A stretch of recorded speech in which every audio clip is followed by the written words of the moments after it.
आज आपण वाढलेल्या वजनामुळे होणाऱ्या वेगवेगळ्या आजारांबद्दल चर्चा करणार आहोत. आपल्या अपेक्षित आदर्श वजनापेक्षा 20% अधिक वजन असणं ह्याला मॉर्बिड ओबेसिटी असं म्हणतात. बीएमआय मध्ये 25% हून अधिक बीएमआय असणं हे याचं इंडिकेशन आहे.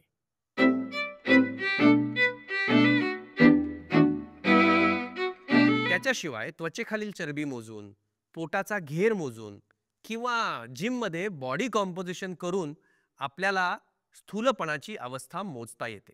अलीकडील जीवनशैलीमुळे नवनवीन यंत्रे, सुविधा ह्यामुळे TV, fridge, scooter, car, mixer, grinder, lift ह्या गोष्टींमुळे bread, butter, biscuits, jam, ice cream, pizza, pav bhaji, alcohol, cold drinks या आहारामुळे आणि व्यायामाच्या अभावामुळे, अनावश्यक खाण्यामुळे आणि फाजील लाड आणि कौतुकामुळे तरुण पिढी खूप लठ्ठ होत चालली आहे. लठ्ठपणा हे blood pressure, heart disease, constipation, joint pain, gall stones, varicose veins, diabetes, hiatus hernia, डळमळता आत्मविश्वास अशा अनेक आजारांशी संबंधित विकृती असल्याने लठ्ठपणा कमी करण्यासाठी, सुडौल बांधेसूद दिसण्यासाठी, रुबाबदार व्यक्तिमत्वासाठी आणि निरामय प्रदीर्घ सुखी जीवनासाठी अपेक्षित आदर्श वजन गाठणं, शारीरिक वजनावर नियंत्रण ठेवणं आणि ते स्थिर ठेवणं फार गरजेचं आहे.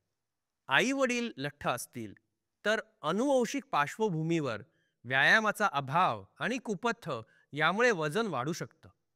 म्हणूनच अशा स्थूल आई वडिलांनी मुलांसाठी आपल्या प्रमाणाबाहेर प्रयत्न करायला पाहिजेत. असीम, अथक आणि सातत्याने केलेल्या प्रयत्नांनाच वजन कमी करण्यासाठी यश मिळू शकतं. पण ते यश प्रयत्न करणाऱ्या व्यक्तीचंच असतं सर्वथा. अंतर्ग्रंथींच्या विकृतींमध्येही दिसणारा लठ्ठपणा नियंत्रणात आणण्यासाठी विकृतींचे कारण शोधणं महत्त्वाचं असतं. त्याच्यानुसार मग आपल्याला उपचाराची दिशा ठरवता येते. आयुष्यभर सजग राहून नियमित तपासणी आणि तज्ज्ञांच्या सल्ल्यानुसार औषधं घेऊन लठ्ठपणा आटोक्यात ठेवता येतो. मिक्सिडिमा किंवा हायपोथायरॉइडिझम या थायरॉइड ग्रंथीच्या विकृतीत थायरॉइडझिन या संप्रेरक हार्मोनची त्रुटी असते. असे हार्मोन सुयोग्य प्रमाणात रोज आणि नियमित घेतल्यास वजन आणि लठ्ठपणा, हायपोथायरॉइडिझम हे दोन्ही कमी होऊ शकतं. पण त्यासाठी आयुष्यभर थायरॉइडच्या गोळ्या घ्यायला लागतात.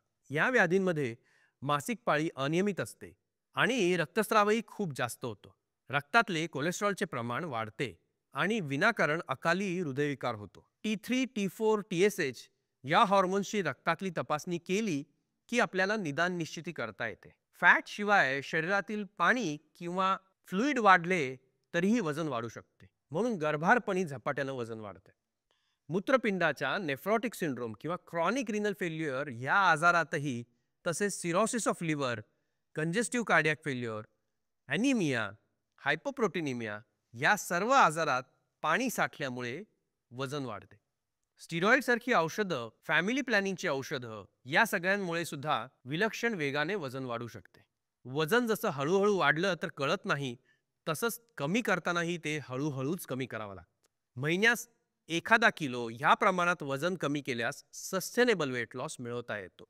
कडक उपवास करून, जाहिरातीतील साधनांचा क्रॅश प्रोग्राम करून वेगानं वजन कमी केलं तर ते जितकं कमी झालंय त्याहीपेक्षा जास्त वाढतं आणि डिप्रेशन येतं.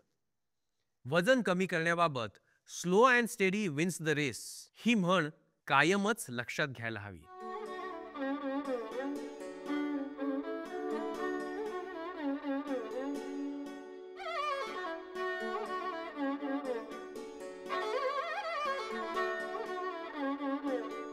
आजचा विषय संपला असला तरी आपलं ध्येय संपलेलं नाही.